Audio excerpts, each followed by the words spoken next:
ఇందాక సభ్యులు మన వాసు గారు మాట్లాడినప్పుడు కనీసం గాంజా మీద కానీ గాంజా బ్యాచ్ గురించి కానీ బ్లేడ్ బ్యాచ్ గురించి కానీ దౌర్భాగ్యం ఏంటంటే ఒక సీఎం స్థాయిలో ఉన్న వ్యక్తి ఏ రోజు కూడా ఒక రివ్యూ తీసుకోకపోవడం, ఒక ఇన్ఫర్మేషన్ కనీసం తెప్పించుకోకపోవడం అధ్యక్ష. దీని పర్యవసానం ఏంటంటే 5 సంవత్సరాలు దీన్ని క్యారీ ఫార్వర్డ్ చేసుకొని ఈ రోజు వరకు రావడం జరిగింది అధ్యక్ష. దీని నేపథ్యంలో ఈ రోజు ఈ గాంజాని ఇమీడియట్ గా మనం అరికట్టాలి అనుకునేటప్పుడు చాలా ఎక్సర్సైజ్ చేసుకోవాల్సి వస్తుంది అధ్యక్ష. సిస్టమ్ ని కూడా మనం మళ్ళా రిపేర్ చేసుకోవాల్సిన పరిస్థితి ఏర్పడింది అధ్యక్ష. ఇంతకు ముందు గాంజాకి సంబంధించి పైనుంచి ఏజెన్సీ నుంచి కిందకు వచ్చే సిచ్యువేషన్ లో ఎన్ని చెక్ పోస్టులు ఉన్నాయని నేను వైజాగ్ సిపి గారిని ఒకసారి నేను హోమ్ మినిస్టర్ అయిన వెంటనే మాట్లాడితే కేవలం 2 సీసీ కెమెరాలు ఉన్నాయి, చెక్ పోస్టులు ఉన్నాయి, దాని దగ్గర 2 సీసీ కెమెరాలు ఉన్నాయని చెప్పారు అధ్యక్ష. అంటే చెక్ పోస్టులు కూడా పెట్టుకోలేని పరిస్థితులు అయిపోయింది. ఈ రోజు మళ్ళా తిరిగి గాంజా నిర్మూలనకి పర్టికులర్ గా ఎక్కడెక్కడైతే ఏ ఏరియాస్ నుంచి అయితే మనకి ట్రాన్స్పోర్ట్ జరుగుతుందో ఆ ట్రాన్స్పోర్ట్ అన్ని ఏరియాలలోని కూడా చెక్ పోస్టులు ఏర్పాటు చేసుకున్నాం. చెక్ పోస్టుల దగ్గర సీసీ కెమెరాస్ ఏర్పాటు చేసుకున్నాం అధ్యక్ష.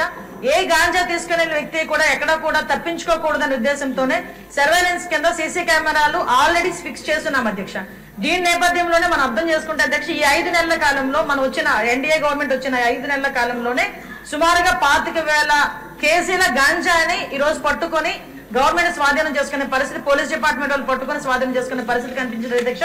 దగ్గర 916 మందిని కూడా ఈ రోజు మనం జూన్ నుంచి అక్టోబర్ వరకు చూసుకుంటే 916 మంది మీద ఆల్రెడీ కేసులు నమోదైన వాళ్ళందరూ కూడా వెళ్ళారు అధ్యక్ష. ఇందాక గౌరవ సభ్యులు కూడా జైలుకి సంబంధించిన విషయం కూడా చెప్తున్నారు అధ్యక్ష.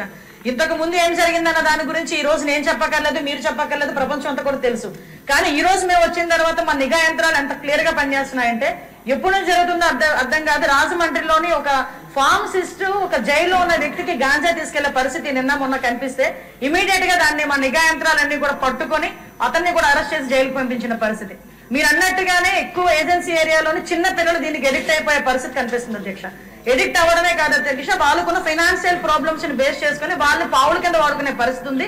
కాబట్టి గాంజా బ్యాచ్ల్లోని గాంజాలు సరఫరా చేసేవారు కానీ గాంజా తీసుకునే వాళ్ళకి కూడా అధ్యక్ష ఈ రోజు ఏదో తీసుకొచ్చాము, జైల్లో పెట్టేసాము, వాళ్ళకి రిమైండ్ తీసేసాము, తర్వాత బెయిల్ బయటకు వచ్చి వాళ్ళు అలా చేసే కన్నా వీళ్ళు చేసిన వెంటనే వీళ్ళ మీద పీడియాట్ పెట్టడమే కాదు అధ్యక్ష, వీళ్ళ ఆస్తులు కూడా జప్తు చేయడానికి వీలైతే వాళ్ళకి ఆస్తి ఏమీ లేకపోతే వాళ్ళ దగ్గర ఉన్న ఆధార్ కార్డులు కానీ వాళ్ళ దగ్గర ఉన్న రేషన్ కార్డ్స్ కానీ అలాంటివి కూడా సీజ్ చేసే పరిస్థితి కూడా రప్పించాలి అని గౌరవ ముఖ్యమంత్రి గారు కూడా మాకు ఆదేశాలు ఇవ్వడం జరిగింది అధ్యక్ష. దాని మీద కూడా ముందుకు